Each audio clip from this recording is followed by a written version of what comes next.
Back. I'm Marc Steiner, and joining us in the studio now is Felicia Pearson. Felicia Pearson is better known by her street name, Snoop. She also played Snoop on The Wire, and she's written a memoir, which is, I told her when she walked in here, I said, I got the book yesterday. I worked till 9 o'clock. I read the book to midnight, got up at 6, read some more. I went to the doctor's, came back to the station and finished the book. And Snoop, welcome. Good to have you on the air with us. Thank you. Glad to be here. Good to have you here. And you can join us at 410-662-8780, toll free at 1-866-661-9309, or write to us here at the Steiner Show at WIPR.org. There are many of you out there who are fans of The Wire, and the character that Snoop created on The Wire was one of the most memorable characters that everybody really was taken by. And I guess the wild thing is about the character is, even before I read your book, which we're going to get into here in a minute, but even before I read the book, many people I know from the community who knew of you or knew you said, no, you don't understand. The Snoop you see on TV, that's Snoop. That's who she was. Or something close. I mean, close. Kind of close. Kind of but close. The character Snoop that I play on The Wire, she's cold-hearted. She don't care about nothing, nobody, or nothing. And the real Snoop, I cares. I got a heart. Well, you do have a heart.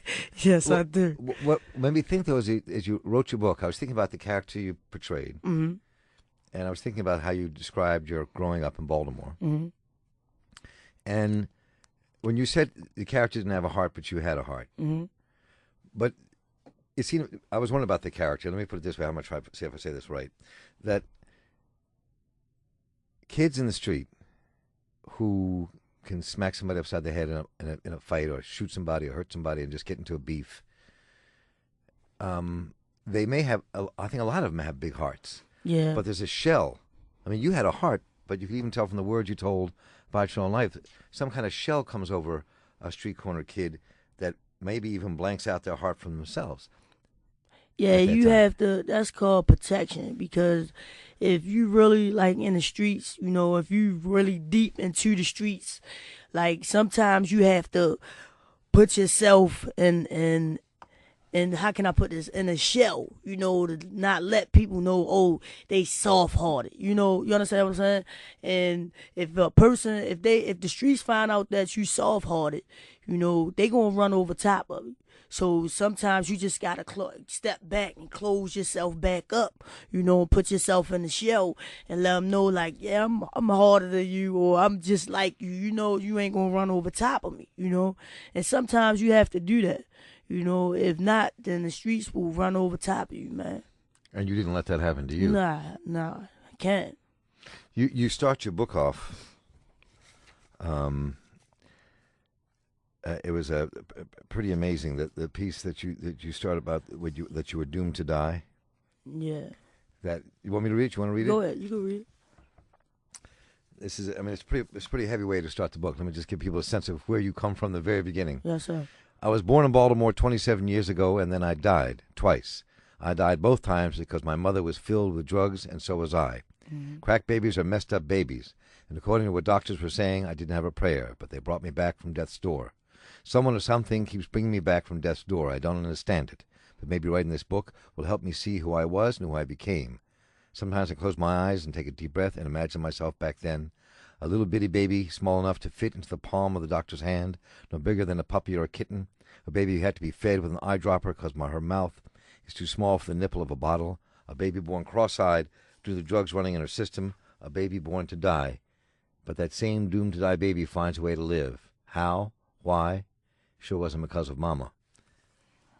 And then you were taken over by this foster family. Yes. And met your mother a couple times. Yes. I mean, talk a bit about that story. I mean, what happened to a little girl and a mother who's addicted to crack? I mean, people ask me, how do you feel about your mother right now? Like, I mean, when I was younger, she, I used to be mad at her, like, why she ain't come back and get me? Then, like, she was getting high with me, I got teased as a child. But right now, while I'm an adult, and I forgive her because she had a sickness, you know, and I wish and I prayed that, you know, I could have probably saved her. You know, if your child come up to you and be like, "Mom, stop getting high," you know, really talk to you, that mother, you know, and she probably would have got herself together, because the stories that I hear now, you know, from what my real biological grandmother and my real aunt or whatever. You close to them? You know yeah, them. I know them. You know, we getting together, you know, now, and I think I could have changed her mind. You know, I think she could have been a better person.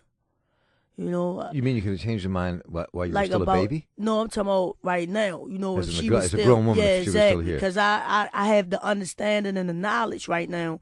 You know, to talk to her. You know, and let her know, like, this is not where it's at.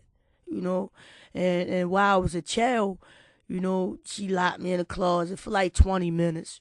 You know, and took my dress off me that my sold your dress so she could buy crack and locked you in the closet. Exactly, for 20 minutes. You know.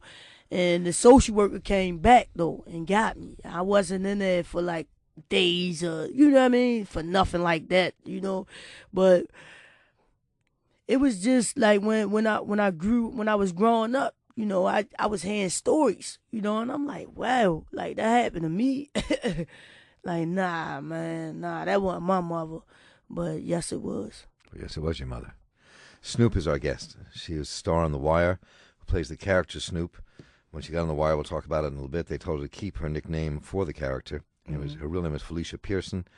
She's written a memoir, Grace After Midnight. There aren't too many 27-year-olds. Is it 27, 28 now? 27. 27 still. Don't y'all make me that I'm old. not, just checking. 27-year-old who most 27-year-olds are not going to write a memoir. She has, and if you read it, you'll see why, and you'll see why as our conversation unfolds, and you're more than welcome to join us here at 410-662-8780 and 866-661-9309, or write to us here at the Steiner Show at wypr.org. You can meet her in person tomorrow night at the Enoch Pratt Library at 6:30, and we'll tell you more about that as our conversation unfolds. So if you talk to Felicia Pearson, Snoop, 410-662-8780. But there's something, I love the way you intertwine in your story when you realize from childhood, from a very early age, and never seemed to be ashamed of it, that you were gay, that you liked women, other women, and not men in a sexual sense, in a romantic sense, and not men. But there's not something that ever seemed to, you never kind of hid away in a closet. Nah. Even as a baby, you didn't hide away in a closet. Nah. Talk about that. I mean, what was it when you first realized it, as you write about it, and why you think you didn't hide it away? I don't know. I mean, probably because I didn't like dresses. It wasn't no secret, you know.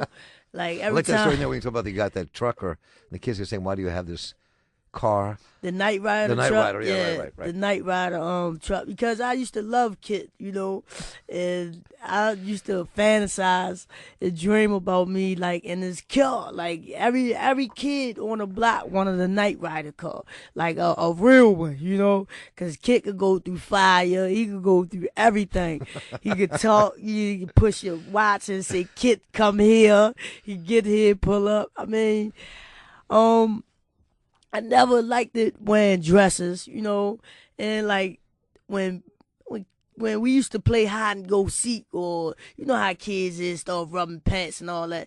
The boys used to try to rub on me, and I used to beat them up, like, nah, get out of here.